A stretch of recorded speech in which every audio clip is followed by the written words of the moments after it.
एक Islamic state का speaker, और वो सिर्फ स्पीकर नहीं था, फर्स्ट वजीर कानून भी था, लॉ मिनिस्टर भी था।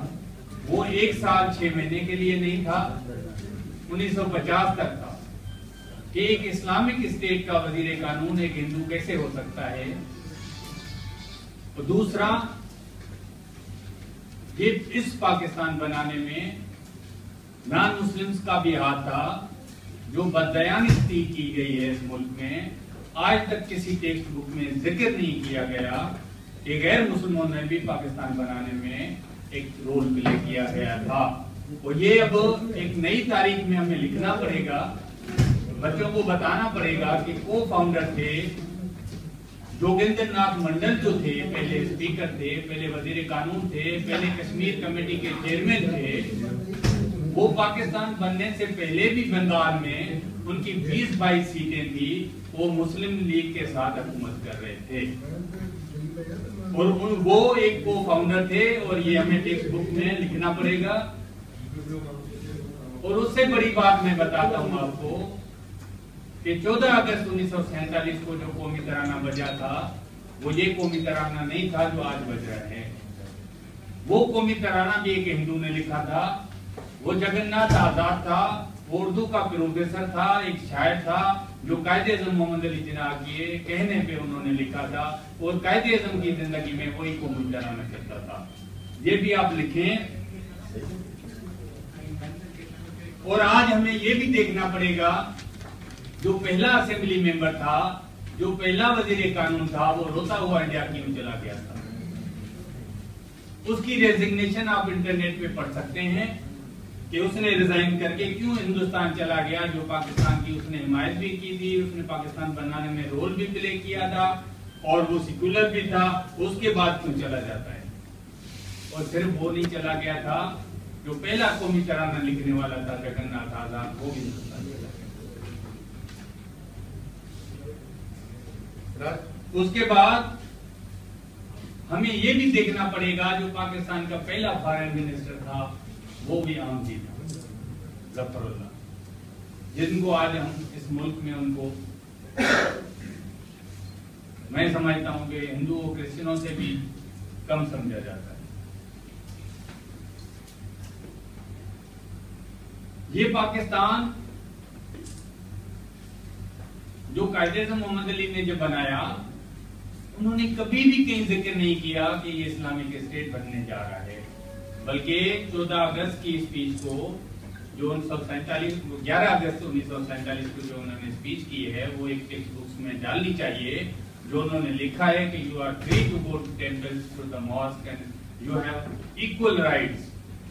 ये उन्होंने ये स्पीच, उन्होंने जो मॉडल बनाया, उसको इसको टेक्स्ट बुक में पढ़ाया जाना चाहिए। और मैं सिर्फ कायदे-ए-आज़म मोहम्मद अली जिन्ना को कोट नहीं कर रहा, मैं एक इस्लामिक हवाले से भी आपको कोट करता हूं कि Hazrat Muhammad peace be upon him जब मक्के से मदीने जाते हैं, तो वहां वो पॉलिटिकल लीडर का भी रोल प्ले करते हैं, वो सिर्फ प्रॉफिट नहीं होते।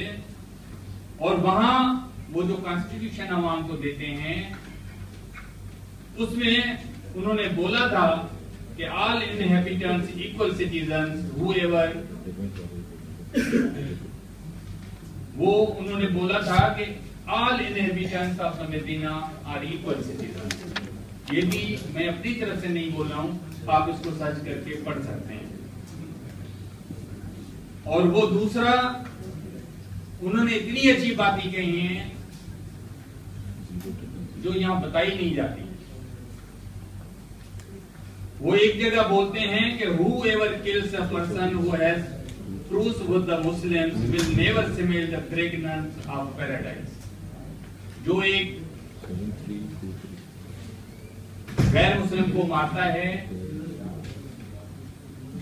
वो कभी जन्नत की उसकी खुशबू से भी नहीं सुन सकता, मतलब उसके करीब भी नहीं जा सकता। तो उन्होंने दूसरे को मारने के खिलाफ एक दिया है। दूसरी जगह वो बोलते हैं beware whoever is cruel and hard on a non-Muslim minority or curtails their rights or burdens them with more than they can bear, or takes anything from them against their free will, I, Prophet Muhammad, peace be upon him, will complain against the person on the day of judgment. ये भी अबू दाऊद की उन्होंने, मैं जो return दे रहा हूँ, जो उन्होंने अपने उसमें लिखा है। और दूसरा इस्लाम में ये भी है कि to you be your religion, to me be mine. तुम्हारा दीन तुम्हारा है और मेरा दीन मेरा है। तो ये तमाम चीजें जो हैं ये हमें बताती हैं कि इस्लाम भी तमाम गैर मुसलमानों को हुकूक देता है और कायदे-ए-आज़म मोहम्मद अली जिन्ना ने भी पूरे पूरे हुकूक दिए थे, लेकिन बददयानती उसके बाद, उनके मरने के बाद शुरू हुई। अब उसकी सजा हम भुगत रहे हैं आज। अब किस सूरत में भुगत रहे हैं? कन्वर्शन भी हो रहा है फोर्स्ड, हमारे मंदिर भी जलाए जा रहे हैं। टेक्स्ट बुक्स में अगर कहीं हिंदू का जिक्र आता है तो सारे बच्चे हमारी तरफ देखना शुरू करते हैं जब हम क्लास में पढ़ते हैं। अगर कोई फिल्म में हिंदू दिखाया जाता है तो एक तिलक और चोटी के साथ दिखाया जाता है, जो पेट्रियटिक नहीं है, अपॉर्चुनिस्ट है, ब्याजखोर है, और हमारे जैसा, मेरे जैसा, रोटीराम जैसा और ऐसा हिंदू जो असेंबली में हमारे भी प्रेजेंट एमपी हैं, इन जैसा कोई नहीं दिखाया जाता।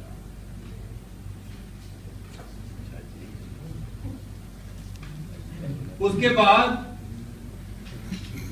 ब्लेसफेमी लॉ के थ्रू कितने लोगों को मारा गया है। उसमें नॉन मुस्लिमों ने जो सजा अभी तक भुगत रहे हैं, लेकिन सलमान तासीर को भी ये सजा दी गई। और बड़े दुख से मैं कहता हूं कि वो पॉलिटिकल पार्टीज भी इतनी जुर्रत से, इतनी ताकत से वो नहीं बोलती, न लड़ने के लिए तैयार हैं, न टीवी पे बोलने के लिए तैयार हैं। इतने सब हम डरे हुए होंगे तो हुकूक मिलेंगे कैसे?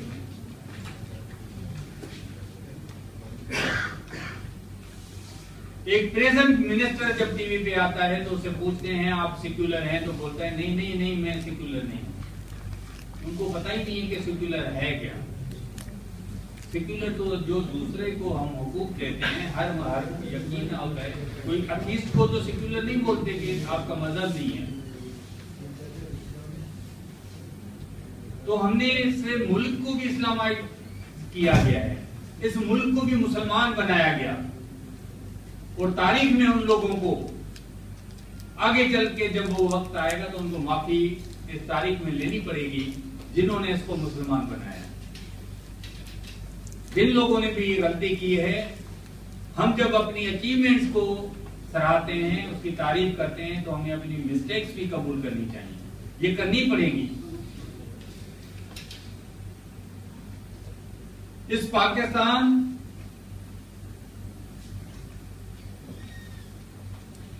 को अब हैरत होंगे कि एक मिलिट्री डिक्टेटर अयूब खान एक चीफ जस्टिस बना देता है क्रिश्चियन को।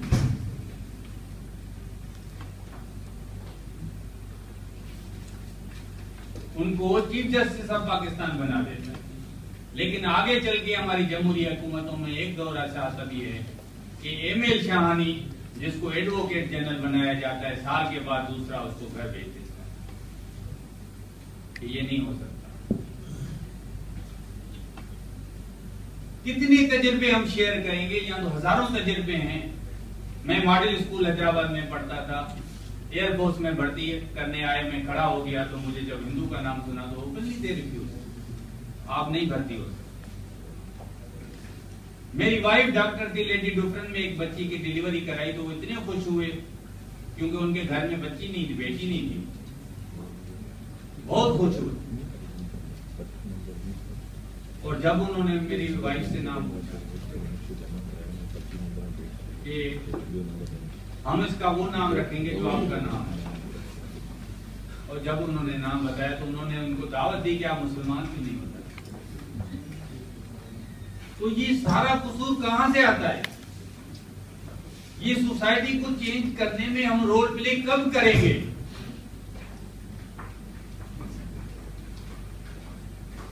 हम अब नॉन मुस्लिम को बोलते हैं सियासत करो, हम सियासत भी कर रहे हैं। मैंने लाल टोपी पहनी थी जब मैं मेडिकल में पढ़ता था। फिर मैं तहरीक इंसाफ में भी 2 साल था उनका प्रेसिडेंट, वो आज भी मैं पीपल्स पार्टी में हूं। लेकिन बदकिस्मती है इस मुल्क की कि तमाम पॉलिटिकल पार्टीज थोड़े बहुत हुकूक तो जरूर देती हैं, लेकिन इक्वल राइट्स की बात नहीं करती, इक्वल सिटीजनशिप की बात नहीं करती। बिलावल भुट्टो जरदारी ने अभी अभी बोला था कि मैं इस मुल्क में वजीर आजम क्रिश्चियन देखना चाहता हूँ। उन्हें खुशी हुई, बहुत खुशी है कि उन्होंने एक स्टेटमेंट तो दिया, लेकिन अमली जामा कैसे होगा इस पे तो कोई सोचा ही नहीं जा रहा। उसको कानून साजी के लिए पेश करेगा कौन? वो कोई फरिश्ते शायद ऊपर से आएंगे तब शायद उसका अमली जामा होना चाहिए।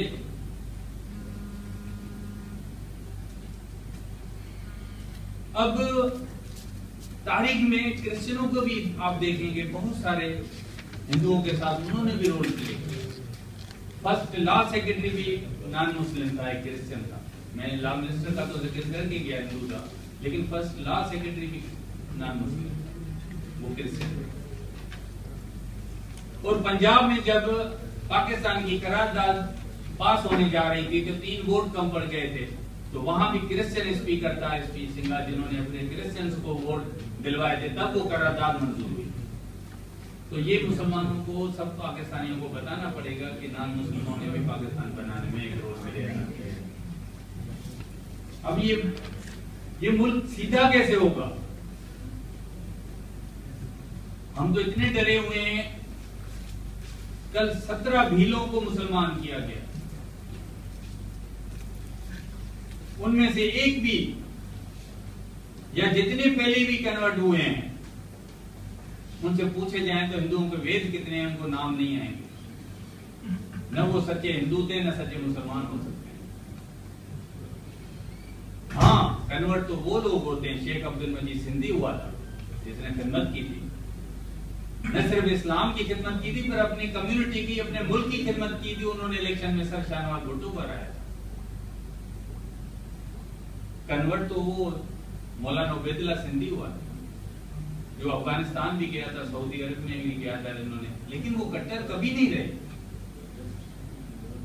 उन्होंने जुनूनियत कभी नहीं फैलाई, उन्होंने नफरत कभी नहीं दिखाई, लिबरल रहे, डेमोक्रेटिक रहे। मौलाना मोहम्मद अली जोहर कितने लिबरल थे आज हमें पता ही नहीं जाता। महात्मा गांधी जब भी जाता था दिल्ली में तो उनके घर में रुकता था, और वो मोहम्मद अली जोहर अपनी वाइफ को बोलते थे कि महात्मा गांधी जब तक मेरे घर में न गोश्त पकेगा न मछली पकेगा। ये होती है एक ड्यूअल रिस्पेक्ट, जो एक दूसरे को इज्जत देते हैं। कभी कायदे-ए-आज़म तो वो कांग्रेस के साथ भी रहे, कभी उनको लड़ते नहीं देखा उन्होंने, कभी हिंदुओं से नफरत नहीं की उन्होंने, कहीं लिखा नहीं। हाँ, पॉलिटिकल डिसएग्रीमेंट तो जरूर हो सकती है। तो ये मुस्लिम तब सुधरेगा जब हम सब लड़ेंगे। वो सिर्फ बाहर नहीं लड़ेंगे, असेंबलियों में भी लड़ेंगे। अब असेंबलियों में लड़ेगा कौन? जब हमें सीट भी एहसान करके दी जाएगी तो मैं लड़ूंगा कैसे? मुझे तो पहले पूछना पड़ेगा उनसे कि मैं ये बात कर भी सकता हूं या नहीं कर सकता। इंडिया में बस एक इंडिया में शेड्यूल कास्टों को डायरेक्ट लड़ाई जाती है इलेक्शन। उनको पॉलिटिकल पार्टी सीट देती हैं, उनके इलाके फिक्स किए गए हैं, जो कांग्रेस की तरफ से लड़ेगा या बीजेपी की तरफ, लेकिन वो सीट पे शेड्यूल कास्ट का लड़ेगा। तो वो आपस में लड़के वो जीत के आते हैं। हमें भी इस मुल्क में ये किया जा सकता है कि एक सीटें रिजर्व की जाएं, उसमें नॉन मुस्लिम लड़ेगा, वो नॉन मुस्लिम पीपल्स पार्टी का हो, आजाद उम्मीदवार हो, नून लीग का हो, लेकिन वो हम लड़के जाना चाहते हैं। हम ऐसे जाएंगे जब एहसान में सीट लेंगे तो मैं समझता हूं हम कभी भी अपने हुकूक की बात वहां नहीं कर सकते।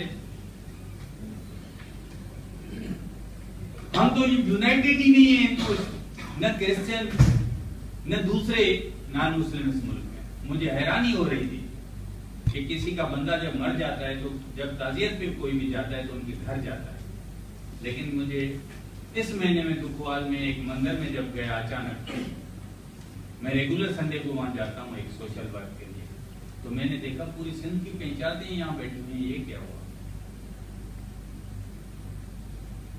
उनमें कल्पना देवी भी थी। मुझे दुख हुआ बड़ा दिल में कि ये क्यों ऐसे हो रहा है कि सीएम ने सबको बुला लिया, पंचायतों को आ जाओ कि मैं आपसे मिलना चाहता हूं, वो मिला भी नहीं। ये हमारी कमजोरी है, पंचायतों को बोलना चाहिए था कि आप आओ तो मंदिर में मिलेंगे हम आपको, और उनको सीएम हाउस में भी उन्होंने टाइम नहीं दिया, एक मंदिर में आ रहे। तो ये बड़ी ज्यादती है इस मुल्क में।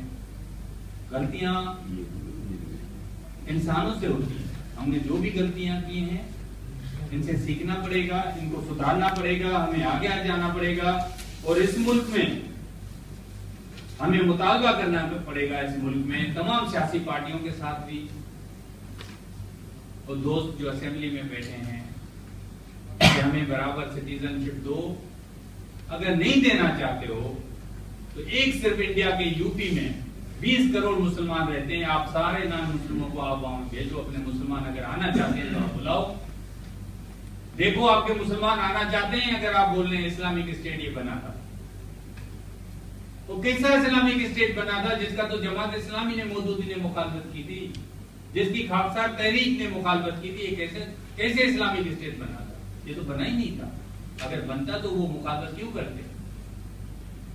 ये तो लिबरल लोगों ने बनाया था, खान गफ्फार खान ने खिदमतें आगे की थी, उन्होंने रोल प्ले किया था। तो मैं अभी ज्यादा टाइम नहीं लूंगा कि बस मेरी आखिरी इतनी ख्वाहिश है कि हम मिल बैठ के बैठें, और हमारी सबसे डिमांड है कि इस मीडिया में अगर दिखाओ, एक हिंदू मुसलमान की दोस्ती भी दिखाओ, सुन्नी शिया की भी दोस्ती दिखाओ, सिंधी पंजाबी की भी दिखाओ। अगर इस मुल्क को लिबरल बना सकते हो तो बनाओ, और हमें इक्वल सिटीजन्स के राइट दे सकते हो तो दो, नहीं तो कोई ऐसा फैसला करो कि अभी सोबो ज्ञान चंदानी जब आया था तो वो बोल रहा था मैं 95-6 का हो गया हूँ कि मैं सोच रहा हूँ इस मुल्क में शायद ना रहूं। तो मैं सोचता हूँ कि जब वो ऐसा सोच कर सकता है जिन्होंने धरती को नहीं छोड़ा, तो और लोग कैसे नहीं सोच